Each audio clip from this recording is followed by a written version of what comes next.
வரலாறு காணாத வகையில் தங்கத்தின் விலை நாள்தோறும் புதிய உச்சத்தை எட்டி வரும் சூழலில் தங்க நகை உற்பத்தி தொழிலாளர்கள் பலர் வேலையிழக்கும் அபாயத்தில் இருக்கின்றனர்.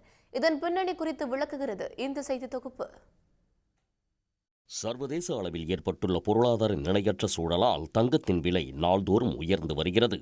தங்கத்தின் விலை நாள்தோறும் புதிய உச்சத்தை எட்டி வருவதால் எளிய மற்றும் நடுத்தர மக்கள் தங்க நகை வாங்குவது மிகவும் குறைந்துள்ளதாக கூறப்படுகிறது. இதனால் தங்க நகை உற்பத்தி தொழிலாளர்கள் வேலை இழக்கும் நிலை உருவாகியுள்ளது. அந்த கூலி வர்றதில்லை, லாஸ் தான். எதுவும் ஓட்டிகிட்ருக்குறேன். இந்த 3 மாதமும் சுத்தமாக இல்லை. இப்படியே 3 மாதம் போச்சுன்னா நீ பட்டிலே எடுக்க வேண்டியது. இப்போ ஒன்றும் இல்லைங்கண்ணா. ஏதாவது ஒரு செயின் ஒரு 50 கிராம் 30 கிராம் அவ்வளோதான் வருது.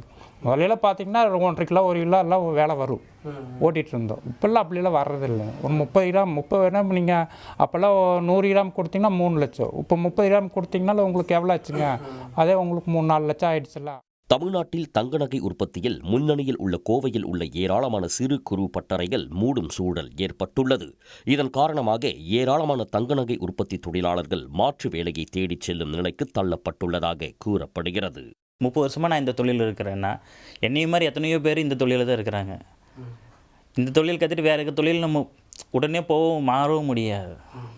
ஆனால் என்னென்னா இப்படியே போட்டுருந்ததுன்னா நம்ம வேலையிலேருந்து நிறைய பேர் வெளியே போயிடுவாங்க, வேறு வேலைக்கு போயிடுவாங்க. ஏன்னா எத்தனை நாள் தான் அவங்களும் சும்மா இருக்க முடியுங்க. இப்போ உதாரணத்துக்கு இப்போ என் கூட இருந்தவர்னால சமாளிக்க முடியலன்னு சொல்லிட்டு அவரை நீங்கள் வெளியே எங்கே பார்த்துக்கோங்க நாமளே சொல்ல வேண்டிய சூழ்நிலைக்கு ஆகிப்போச்சு. இப்போ தங்க நகை உற்பத்தி வடிவமைப்பு தொழிலாளர்கள் மட்டுமின்றி நகை கட்டிங் மற்றும் பாலிஷ் பட்டறை தொழிலாளர்களும் தங்களது வாழ்வாதாரம் என்ன ஆகுமோ என்ற அச்சத்தில் மூழ்கியுள்ளனர்.